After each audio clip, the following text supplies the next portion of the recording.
In recent weeks, tensions between Israel and Hamas in the Gaza Strip have sharply escalated, with the Israeli Defense Forces launching deadly airstrikes on militant targets and critical infrastructure. Amid growing international pressure on Israel regarding the prolonged conflict in Gaza, officials in Tel Aviv have suggested that the conflict may extend beyond Gaza, potentially into southern Lebanon, which harbors Hezbollah, another well-known pro-Iranian proxy group.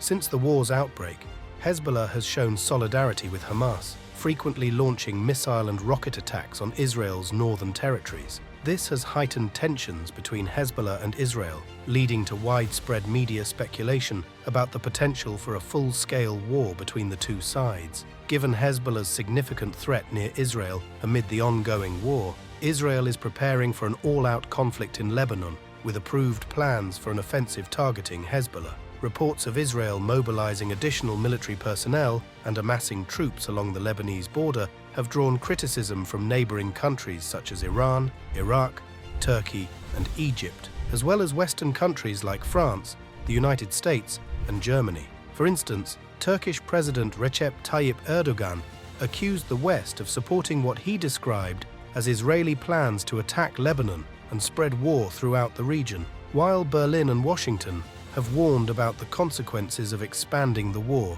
Ankara has expressed solidarity with Lebanon and urged other regional players to join in. Separately, the UN's top humanitarian official warned that such an escalation could be catastrophic. Despite harsh foreign criticism of a potential military intervention in Lebanon, Israeli Defense Minister Yoav Gallant stated that Tel Aviv does not want war with Lebanon, but is ready to inflict significant damage if diplomatic efforts fail.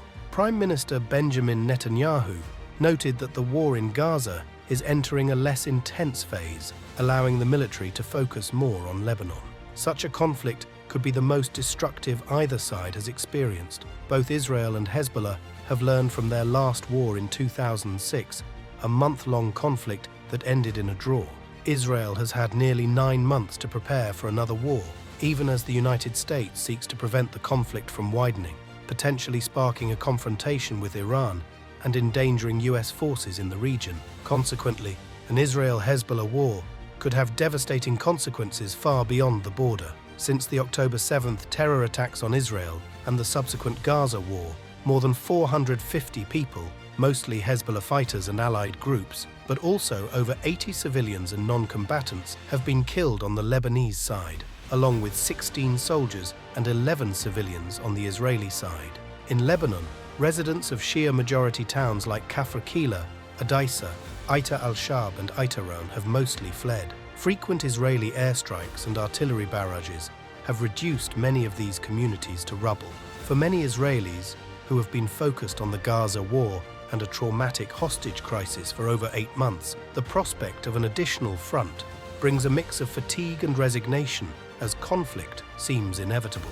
In anticipation of possible war scenarios, the Israeli army has conducted several military drills on the Lebanese border, preparing for extreme situations, including combat in complex and mountainous terrain, activating fire and urban warfare. With an upcoming election in November, the US is reluctant to be drawn into supporting Israel in what could become a new Middle East quagmire. This explains why the US continues de-escalation talks with Israel and, indirectly, with Hezbollah.